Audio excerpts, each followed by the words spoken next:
Hi friends, this is Hari. Cinema bus அப்டேட்டில் அடுத்தது ஒரு சூப்பரான ஒரு அப்டேட்டோடு வந்திருக்குங்க. இன்ஃபேக்ட் இந்த வருஷத்தோடைய கடைசி அப்டேட் இதுதான்.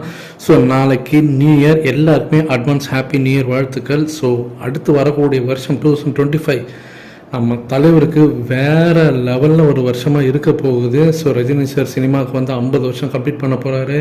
கூலி படம் ரிலீஸ், அடுத்தது ஜெயிலில் செகண்ட் பார்ட்னு சொல்லிட்டு நமக்கு ஒரு மிகப்பெரிய ஒரு ஆண்டாக இது இருக்கும்.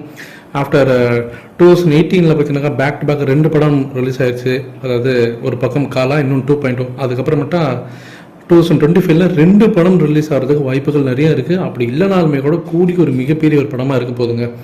இந்த நிலையில் வேட்டையின் திரைப்படத்தோடைய ஒரு சூப்பரான ஒரு அப்டேட். இந்த படத்தோடைய அந்த டிவி டெலிகாஸ்ட் ஒளிபரப்பு எப்போ நடக்க போகுது அப்படின்னு சொல்லிட்டு பார்த்தீங்கன்னா சன் டிவியில் தான். ஆப்வியஸ்லி அவங்க தான் இந்த படத்தை வாங்கியிருக்காங்க, நம்ம எல்லாருக்குமே தெரியும். பொங்கலுக்கு இந்த படத்தை வந்து டிவியில் போட போகிறாங்க, சன் டிவியில் போட போகிறாங்க. ஸோ இதற்கான நியூஸ் அப்டேட்லாம் இப்போ ஒன்று ஒன்றா வர ஆரம்பிச்சிருச்சு. ஸோ வேட்டையின் திரைப்படம் பொங்கலுக்கு கன்ஃபார்ம் ஆகிடுச்சு அப்படின்னு தான் சொல்லணும்.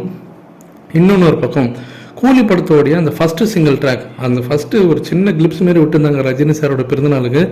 அதுவே இன்னைக்கு இன்ஸ்டாவில் பார்த்தீங்கன்னா ரீல்ஸில் வந்து கலக்கின்னு இருக்குது. எல்லாருமே பார்த்தீங்கன்னா அந்த ஹூக் ஸ்டெப்ஸ்லாம் போட்டு பயங்கரமாக வந்து வைப் பண்ணின்னு இருக்காங்க தான் சொல்லணும். பாடலும் அவ்வளோ கேட்சியாக இருக்குது அப்படின்னு தான் சொல்லலாம். அனிருத் அவர்களோட இசையில் இந்த பாடலோடைய ஃபஸ்ட்டு சிங்கிள் ட்ராக், அதாவது அந்த முழுமையான பாடலை எப்போலாம் நம்ம பார்ப்போம் அப்படின்னு சொல்லிட்டு ஃபேன்ஸ் எல்லாருமே ஈகராக எதிர்பார்த்து காத்திருக்காங்க. படம் வந்து ஆப்வியஸ்லி சம்மருக்கு ரிலீஸ் ஆகும் போது நம்ம எல்லாருக்குமே தெரிஞ்ச விஷயம் தான். படத்தோட ஷூட்டிங் இன்னும் கொஞ்சம் நாளில் முடிஞ்சிடும் அப்படின்ற மாதிரி ரஜினி சாரே இப்போ சமீபத்தில் ஏர்போர்ட்டில் வந்து தகவல் கொடுத்துருந்தாரு. இந்த நிலையில் இந்த படத்தோடைய அந்த ஃபஸ்ட்டு சிங்கிள் ட்ராக் அநேகமாக பொங்கலுக்கு வரத்துக்கு நிறைய வாய்ப்புகள் இருக்குது. ஸோ பொங்கல்லேருந்து பார்த்தீங்கன்னா இந்த படத்தோட ப்ரொமோஷன்ஸை கொஞ்சம் கொஞ்சமாக ஸ்டார்ட் பண்ணுறதுக்கு சன் பிக்சர்ஸ் ரெடியாக இருக்காங்க. ஏன்னா இந்த படம் வந்து ஜஸ்ட் லைக் தட் அப்படின்ற மாதிரி அவங்க ப்ரொமோஷன் பண்ண போதில்லை. இது வந்து ஒரு பேன் இந்தியா மூவியாக கொண்டு போக போகிறாங்க. தமிழ் சினிமாவுடைய முதல் 1000 கோடி அடிக்கக்கூடிய பொட்டன்ஷியல் இருக்கக்கூடிய மூவின்றது அவங்களுக்கு நல்லாவே தெரியும். அதனால ப்ரொமோஷன்ஸில், அதாவது இந்திய லெவலில் ஒரு பெரிய ப்ரொமோஷன்ஸ் வந்து ஸ்டார்ட் பண்ண போகிறதாக தகவல் வந்திருக்கு. அதில் முதல் படியாக தான் இப்போ வந்து இந்த பொங்கலுக்கு இந்த ஃபஸ்ட்டு சிங்கிள் ட்ராக் ரிலீஸ் ஆக போகிறதாக இப்போ நியூஸ் வந்துருக்குங்க. நீங்கள் எந்த அளவுக்கு எதிர்பார்த்து காத்திருக்கீங்க அப்படின்றது கீழே சொல்லுங்கள் ஃப்ரெண்ட்ஸ்.